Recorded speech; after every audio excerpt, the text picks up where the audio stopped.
Ya, Assalamualaikum warahmatullahi wabarakatuh. Wassalatu wassalamu ala asrofil anbiya wa mursalin wa ala alihi washabi ajmain. Amma ba'du. Kami dari kelompok 11, saya sendiri namanya Ajijah dan rekan saya yang bernama Sri Mulyani akan mempresentasikan mengenai implementasi penelitian tindakan kelas. Untuk itu, mudah-mudahan kita selalu diberikan kesehatan dan selalu dilindungi oleh Allah SWT. Lalu yang pertama ini ada pengertian implementasi PTK. Dalam PTK dapat dilakukan dengan dua tahap penting, yaitu perencanaan dan tindakan. Dalam implementasi PTK ada langkah utama yang harus dipenuhi. Yang pertama, mengidentifikasi masalah. Yang kedua, melaksanakan tindakan kelas, membuat perencanaan dan melaksanakan observasi, analisis, dan refleksi. Yang ketiga, mengumpulkan data dan menganalisis data tentang proses dan hasil beserta tindak lanjutnya. Yang keempat, menulis laporan. Lalu, yang kedua, tahap perencanaan PTK, yaitu yang pertama merasakan adanya masalah, yaitu guru dituntun untuk berani mengatakan secara jujur mengenai beberapa sisi lemah yang masih terdapat dalam implementasi program pembelajaran yang dikelola. Lalu yang kedua, tahap perencanaannya yaitu B, mengidentifikasi dan menganalisa masalah, yaitu guru merasa bahwa sudah mengajar dengan baik sesuai standar proses, tetapi ada sesuatu yang tidak beres di kelasnya, yang jika dibiarkan akan berdampak buruk bagi proses dan hasil belajar siswa kelak kemudian hari. Lalu yang ketiga adalah perumusan masalah, itu yang 2015 itu tipe ya.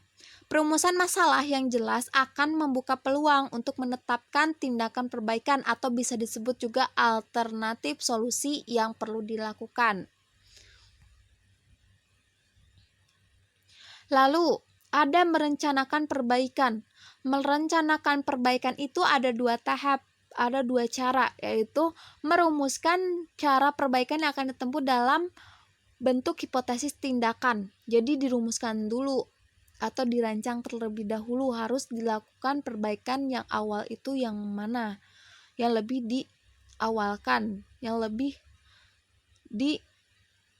dipusatkan. Lalu yang kedua adalah analisis kelayakan hipotesis tindakan. Jadi kalau sudah dirancang, sudah dirumuskan, lalu selanjutnya itu adalah dianalisis, jadi diberikan solusi yang terbaik. Lalu ada analisis kelayakan hipotesis tindakan. Pelaksanaannya itu ada 4 cara, ya. Ada 4 tahap, yaitu kemampuan dan komitmen guru sebagai aktor pelaksanaan, karena pelaksanaan PTK memang harus tumbuh dari keinginan guru sendiri.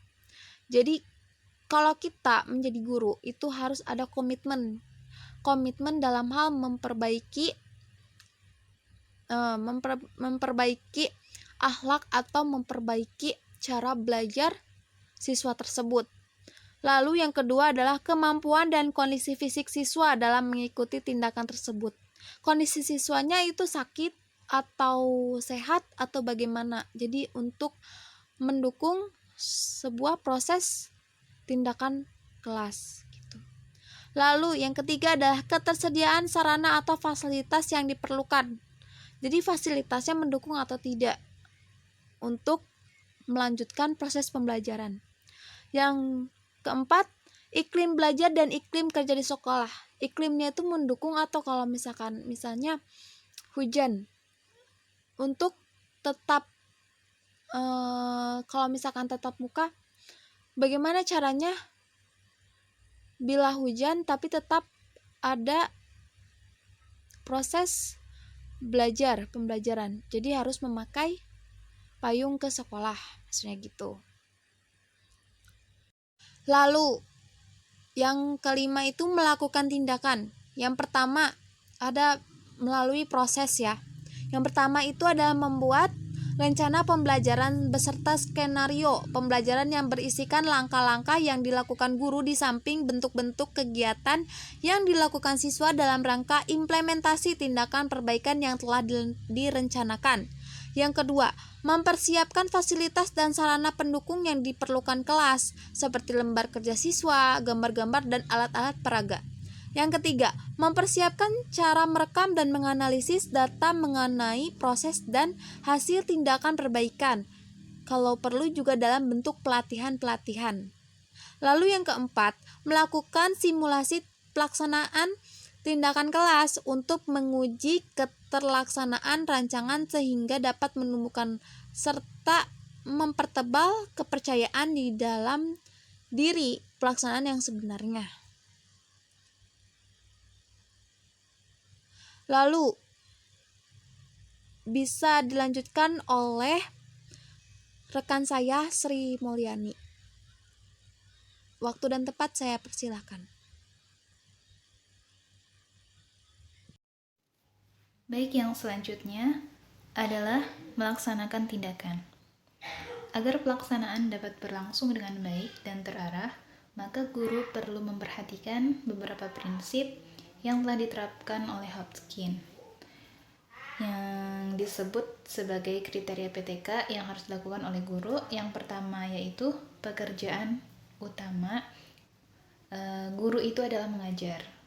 Nah, kemudian yang kedua, bagaimana cara pengumpulan atau perekaman data, jangan sampai terlalu menyita waktu guru sehingga guru kehabisan waktu. Kemudian yang ketiga, metode yang diterapkan haruslah reliable atau handal sehingga memungkinkan guru mengembangkan strategi pembelajaran yang sesuai dengan situasi kelasnya.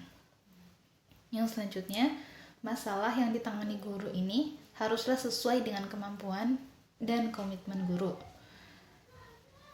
Dan selanjutnya, sebagai peneliti, guru ini harus memperhatikan berbagai aturan atau etika yang terkait dengan tugas-tugasnya. Dan yang terakhir, PTK ini harus mendapat dukungan dari seluruh personil sekolah. Artinya, semua personil sekolah harus punya persepsi yang benar tentang PTK dan apa yang ingin dicapai melalui penelitian ini. Kemudian yang selanjutnya adalah observasi dan interpretasi. Observasi adalah segala upaya merekam segala peristiwa dan kegiatan yang terjadi selama tindakan perbaikan itu berlangsung dengan atau tanpa alat bantu. Dalam PTK ini, yang diobservasi adalah tindakan guru menerapkan pembelajaran yang baru beserta respon siswa dalam mengikuti pembelajaran itu. Fungsi diadakannya observasi pada penelitian tindakan kelas ini dapat dibedakan menjadi dua, yaitu yang pertama, untuk mengetahui kesesuaian pelaksanaan tindakan dengan rencana tindakan yang telah disusun, dapat diharapkan akan menghasilkan perubahan ke arah yang diinginkan. Yang kedua, data yang terkumpul saat observasi secepatnya dianalisis dan diinterpretasi sehingga akan segera diketahui apakah tindakan yang dilakukan telah mencapai tujuan. Berikutnya yaitu pengumpulan data dan analisis data. Pengumpulan data dilakukan oleh guru sebagai peneliti selama proses pelaksanaan tindakan. Pengumpulan data dapat dilakukan selain dengan teknik observasi, perlu juga dengan teknik wawancara, catatan harian, angket, dan lain sebagainya. Analisis data ini dapat dilakukan secara bertahap. Pertama, dengan menyeleksi dan mengelompokkan. Yang kedua, dengan memaparkan atau mendeskripsikan data. Dan terakhir, menyimpulkan atau memberi makna. Selanjutnya itu refleksi. Pada prinsipnya, yang dimaksud dengan istilah refleksi ini yaitu upaya evaluasi yang dilakukan oleh para kolaborator atau partisipan yang terkait dengan suatu PTK yang dilakukan. Karena itu, refleksi dalam PTK dilakukan yang pertama pada saat memikirkan tindakan apa yang harus dilakukan atau tindakan apa yang akan dilakukan. Yang kedua, ketika tindakan sedang dilakukan. Dan yang ketiga, setelah tindakan itu dilakukan. Nah, kegiatan refleksi ini mencakup kegiatan analisis, interpretasi, dan evaluasi yang diperoleh saat melakukan kegiatan observasi. Salah satu aspek penting dari kegiatan refleksi adalah melakukan evaluasi terhadap keberhasilan dan pencapaian tujuan tindakan. Apabila dicermati dalam proses refleksi tersebut, maka dapat ditemukan komponen-komponen seperti analisis, pemaknaan, penjelasan, penyusunan simpulan, dan identifikasi tindak lanjut. Nah, yang selanjutnya ada tentang perencanaan tindak lanjut. Nah, pada tahap refleksi dan analisis data, hasil atau kesimpulan yang didapat pada analisis data setelah melakukan refleksi digunakan untuk membuat rencana tindak lanjut. Jika ternyata tindakan perbaikan belum berhasil menjawab masalah yang menjadi kerisauan guru, maka hasil analisis data dan refleksi digunakan untuk merencanakan kembali tindakan perbaikan, bahkan bila perlu dibuat rencana baru. Baik, terima kasih. Mungkin hanya ini saja yang dapat kami sampaikan. Kurang lebihnya kami mohon maaf apabila ada salah kata dan penuturan kami yang masih kurang dapat dipahami. Terima kasih. Kami akhiri, wabillahi taufiq wal hidayah. Wassalamualaikum warahmatullahi wabarakatuh.